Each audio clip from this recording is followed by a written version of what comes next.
Welcome back. پہلے segment میں آپ نے جو ویڈیوز دیکھیں وہ ایک پاکستانی نیشنل ہیں جو سعودی عربیہ جدہ میں پچھلے 30 سال سے مقیم ہے. ان کا نام ہے عرفان محسن علی. اور پروگرام کے اس سیگمنٹ میں ہمیں طاہر نواز کھوکر صاحب بھی جوائن کر رہے ہیں جو اس سے پہلے 4 دفعہ حج کر چکے ہیں اور 5ویں دفعہ اس دفعہ حج پہ گئے. ان سے بھی ہم پوچھیں گے. عرفان صاحب، پہلا میرا سوال آپ سے، آپ کو یہ خیال کیسے آیا کہ پاکستانی حجاج کرام کی یہ ویڈیوز بنائی جائیں جس پہ یہ بہت دل ہلا دینے والے مناظر ہم نے دیکھے اور ان کے مسائل آپ نے جس طرح سے کیپچر کیے، ایک سٹیزن جرنلزم آپ نے کیا کہ ان کے مسائل ہائی لائٹ ہوں. آپ کو یہ خیال کیسے آیا؟ دیکھیے، سب سے پہلے جو ہے میں آپ کو یہ بتا دوں کہ 8ویں ذوالحجہ کو جس دن ہم لوگ صبح مینا پہنچے، اس کے بعد ہم لوگ سامان وغیرہ رکھ کے سیٹل ہو رہے تھے تو ہمارے بالکل کیمپ کے پیچھے پاکستانی حاجیوں کا کیمپ تھا. ہمیں اندازہ نہیں تھا اس وقت تک، جیسے ہی یہ لوگ آئے ہیں اور ان لوگوں کو اتارا گیا ہے اور اس کے بعد ان لوگوں کو خیمے وغیرہ دے رہے تھے. بڑی لمبی لائن لگی ہوئی تھی. 1-1.5 گھنٹے کے بعد جو ہے اچانک آوازیں آئی ہیں، احتجاج ہو رہا تھا. تو اسی وقت مجھے اندازہ نہیں تھا کہ یہ احتجاج ہو کیوں رہا ہے. میں نے کہا دیکھیں ذرا، تو پتہ چلا یہ لوگ گورنمنٹ آف پاکستان کے حاجی ہیں اور ہمارا کیمپ چونکہ بہت ہی اونچی جگہ پہ موجود تھا تو یہ لوگ بے سر و سامانی کے عالم میں انہوں نے چیخنا چلانا شروع کیا کہ جی ہمیں ایسی جگہ دے دی کہ یہاں پہ کوئی گدھا بھی نہ رہ سکے، ہمیں ایسی جگہ دی ہے، کچھ بھی نہیں ہے یہاں پہ. تھوڑی دیر بعد جو ہے وہ کوئی ایمبیسی کا بندہ وغیرہ آیا ہے اور اس کے بعد ان لوگوں نے زبردست قسم کا احتجاج کیا. تو پھر میں نے ویڈیو بنانی شروع کر دی اور اس ویڈیو کے اندر آپ جو ہے وہ زرداری مرد آباد کے نعرے تک سن سکتے ہیں. ذرا سا اگر آپ غور کریں تو. عرفان صاحب، آپ مجھے یہ بتائیں کہ آپ نے باقی ممالک سے بھی جو حاجی آتے ہیں ان کا بھی دیکھا ہوگا، پاکستانیوں کا کمپیریٹیولی ارینجمنٹس بہتر ہوتے ہیں یا کہ سب سے زیادہ خراب ارینجمنٹس پاکستانیوں کے لیے ہی تھے؟ دیکھیے، اتفاق ایسا ہے کہ ہمارا جو کیمپ تھا حج کے اندر وہ جو ہے بالکل آئسولیٹڈ تھا. اوپر مطلب ہم لوگ بالکل پہاڑی کی چوٹی پہ موجود تھے تقریباً، اور صرف ہمارا کیمپ تھا اور بالکل ہمارے پیچھے جو ہے یہ پاکستانیوں کا کیمپ تھا. ہمارا کیمپ بہتر تھا ان لوگوں سے، لیکن پاکستانیوں کا کیمپ آپ نے حالت دیکھی ہے کہ ویڈیوز کے اندر آپ کو صاف نظر آ رہا ہوگا کہ سب جگہ بے سر و سامانی ہے، کوڑا کرکٹ پھیلا ہوا ہے. مطلب it was a trash camp جیسے کہتے ہیں کہ کوڑے دان جیسے کہتے ہیں کہ وہ جگہ دی گئی تھی. جس جگہ اپنے پتیلیوں میں آگ جلتی ہوئی دیکھی وہ سب حمامات کی جگہ تھی بنیادی طور پہ. تو یہ جو ہے بے سر و سامانی پاکستانی حاجیوں کے لیے ہی میرے خیال میں مخصوص تھی. باقی جگہوں پہ میں نے جو کیمپس وغیرہ دیکھے وہ بہت صاف ستھرے، بہت ہی اچھے طریقے سے بنے ہوئے تھے. عرفان صاحب ہمارے ساتھ لائن پہ رہیے گا. طاہر نواز صاحب، آپ اس سے پہلے بھی 4 دفعہ حج پہ جا چکے ہیں. اس دفعہ اور پہلے جو حج کی ارینجمنٹس ہوتی ہے اس میں کیا فرق ہے؟ اس دفعہ زیادہ بہتر تھے، خراب تھے، یا پہلے حالات کچھ بہتر ہوتے تھے؟ بسم اللہ الرحمن الرحیم.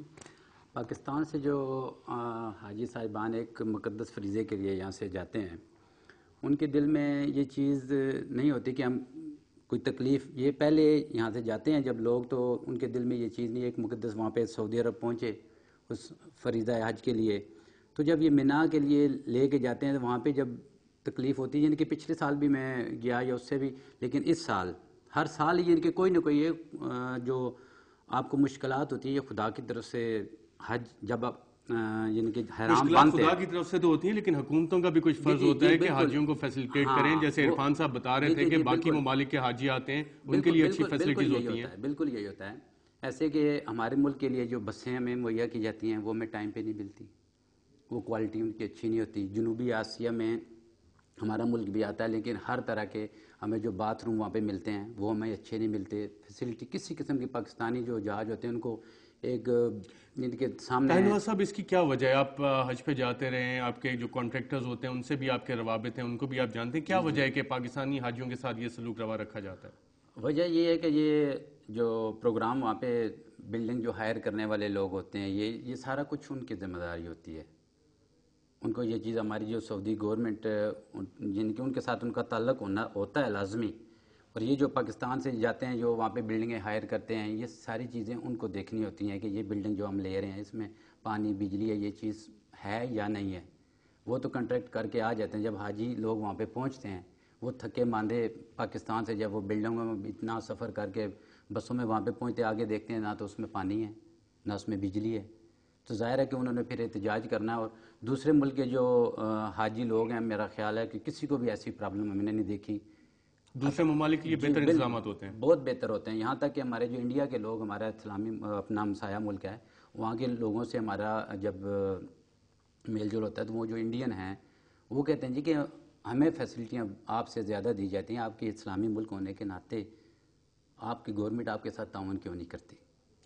عرفان محسن صاحب، کیا آپ ہمیں بتائیں گے آپ نے کس قسم کے مسائل وہاں پہ دیکھے؟ کچھ تو لوگوں نے دیکھے جو ویڈیوز آپ نے بنا کے ہمیں بھیجی ہیں وہاں سے. آپ نے خود وہاں پہ کیا مشاہدہ کیا کہ بوڑھے لوگوں کے ساتھ اور خاص طور پہ عورتوں کے ساتھ کیا مسائل تھے اور بچوں کے ساتھ؟ دیکھیے، سب سے اہم چیز تو یہ تھی کہ وہاں پہ ایک ہوتی ہے بد انتظامی، ایک ہوتے ہیں کہ وسائل کی کمی. بد انتظامی وہاں پہ ہوتی ہے کہ جہاں پہ تھوڑے بہت چیزیں آپ کو میسر ہوں، لیکن جہاں پہ ہمارا یہ پاکستانیوں کا کیمپ تھا، آپ نے ویڈیوز میں دیکھا ہوگا کہ بیچارے پاکستانی جو عورتیں تھیں اور مرد تھے وہ ہماری طرف لائن لگا کے کھڑے ہوئے، کوئی پانی مانگ رہا تھا، کوئی پینے کے لیے کچھ چیزیں مانگ رہا تھا، کوئی جو ہے کھانے کے لیے کچھ مانگ رہا تھا. اور آپ اس سے اندازہ کر لیجئے کہ جو بچے وغیرہ ہوں گے ان کا کیا حشر ہوا ہوگا. نہ وہاں پہ کچھ سامان تھا، نہ وہاں پہ بجلی تھی. میں نے خود وہاں پہ کیمپ کا تھوڑا بہت دورہ کیا، کیونکہ آئسولیٹڈ تھا تو اس لیے میں زیادہ اندر میں نے جا کے چیزیں نہیں دیکھی، لیکن باہر سے اور کچھ جگہ کیمپ کے اندر جو میں نے چیزیں دیکھی ہیں وہ یہ دیکھی کہ وہاں پہ فرش بھی نہیں تھے، بجلی نہیں تھی.